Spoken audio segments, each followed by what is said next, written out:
एक बार supreme court से भयानक गलती हुआ। अब सोच के सोचिएगा, सुप्रीम कोर्ट से भी गलती। 2013 में इटली के 2 नौसैनिक थे, सब भारत के मछुआरों को मार दिया। सब इटली के नेवी के मछुआरे थे। आपको दिखाते हैं बड़ी उन सबको फोटो, ये दुगो को देख रहे हैं, ये इटालियन के 2 नौसेना के कमांडो थे, सब इटली के नेवी के। अब ये 2013 का न्यूज है। ये सब आए थे सब केरल के पास, और केरल में ये लोगों ने क्या कर दिया, मछुआरों को गोली मार दिया। ये सब बड़ी होशियार समझ आता है। सबको लगा कि ये लोग भूखे नंगे लोग क्या कर लेंगे, लोग मार दिया। किसको गोली? केरल के 2 मछुआरों को। अब इनको लगा कि इंटरनेट वो मछली मार रहा था सर। इस सबको लगा कि इसके जहाज को लूटने आया सर। अरे गधा, तुम ये देखो कि तुम्हारा जहाज इंडिया की सीमा में है, इंटरनेशनल बॉर्डर पे रहता तब ना, इंडिया की सीमा में घुस के और मछली मार रहा था, तो पास आ गया तो गोली मार दिया, मर गया वो। केरल पुलिस ने इनको पकड़ लिया। आ बाबू देख रहे हैं सीबीएसई बोर्ड वालों को, छिलल मुर्गा सबको, छिलल मुर्गा इतना अच्छा है सब। अब हुआ क्या, इस सबको इटली की सरकार ने भारत पे दबाव बनाना चालू किया, तो ये चले गए सुप्रीम कोर्ट में। जमानत मिल नहीं रहा था, केरल हाईकोर्ट ने खारिज कर दिया और सुप्रीम कोर्ट से कहा कि इनको क्रिसमस मनाने के लिए आप 1 हफ्ता का छुट्टी दे दीजिए, ये इटली से क्रिसमस मना के चले आएंगे, हम उसके गारंटर बनते हैं, हम बेलर बनते हैं। तो सुप्रीम कोर्ट ने जमानत दे दिया और राजदूत को, इटली के राजदूत को क्या बना दिया, बेलर।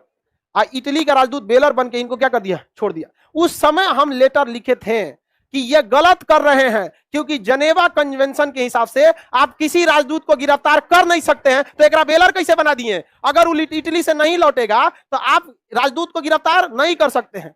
अब हम लोग उस समय डिजिटल मीडिया थी नहीं, पहुंचते पहुंचते लेटर कहां गायब हो गया पता ही नहीं चला। इन दोनों को क्या मिल गया, जमानत। आई चल गया कहां, इटली। चल गया इटली, उसके बाद कहा नहीं आएंगे। सुप्रीम कोर्ट का नहीं आओगे, राजदूत को पकड़ लेंगे, चल इधर आओ। राजदूत कहा कि हमारे पास जनेवा कन्वेंशन इंटरनेशनल रूल है, जनेवा कन्वेंशन के हिसाब से आप किसी देश के राजदूत पर कोई भी आपराधिक मुकदमा नहीं चला सकते, ना गिरफ्तार कर सकते। सुप्रीम कोर्ट का गा तो इंटरनेशनल कानून है, हम भी नहीं कर सकते। हमारा लेटर रहले रह गया, तनी आज कोई कह के देख ले।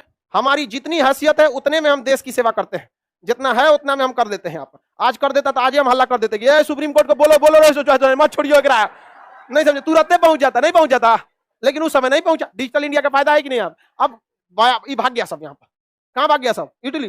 और राजदूत टेंशन फ्री घूम रहा है, राजदूत चल गया, कहा दिल्ली पुलिस पकड़ो, पकड़ ही नहीं सकती है, जनेवा कन्वेंशन के हिसाब से इंटरनेशनल कानून है। राजदूत भी चला गया। मनमोहन सिंह का दिमाग सन का, इटली से कह दिया कि वो 2 ठो राजदूत, 2 सैनिकों को आप वापस भेज दीजिए, कोर्ट जो उचित सजा होगी उनको सुनाया जाएगा, हम उनकी सजा को कम करने की कोशिश करेंगे, क्योंकि उन्होंने भी जानबूझकर नहीं किया, लेकिन उन्हें कानूनी प्रक्रिया से गुजरना पड़ेगा। हम आपको 1 हफ्ते का समय देते हैं, अगर नहीं किया तो इटली से हम हर एक राजनीतिक संबंध को तोड़ देंगे। 2 दिन में वापस आ गए लोग। यह बात नरेंद्र मोदी को भी चीन से बोलना चाहिए कि आप गलवान घाटी से पीछे हटिए, वरना $70 बिलियन का व्यापार हम 1 हफ्ता में तोड़ देंगे। इटली से हमारा $4 बिलियन का व्यापार होता है, 4 बिलियन का अब होता है, उस समय तो $1.5 बिलियन का होता था। उतना के लिए अगर वापस आ गया तो इसके लिए क्यों नहीं आ सकता? हम लोग को राणा प्रताप की वो बात याद रखना चाहिए कि घास की रोटी खा लेंगे लेकिन झुकेंगे नहीं। तो चाइना के आगे से भी हम लोग जैसा रहेगा वैसे रहेंगे हम लोग, लेकिन चाइना के आगे झुकेंगे नहीं। लेकिन राजनीतिक अजीब चीज होती है, यहाँ पर गड़बड़ हो गया। तो ये सुप्रीम कोर्ट से गलती हुआ था कि नहीं हुआ था? तो सोच सकते किससे किससे गलती हो।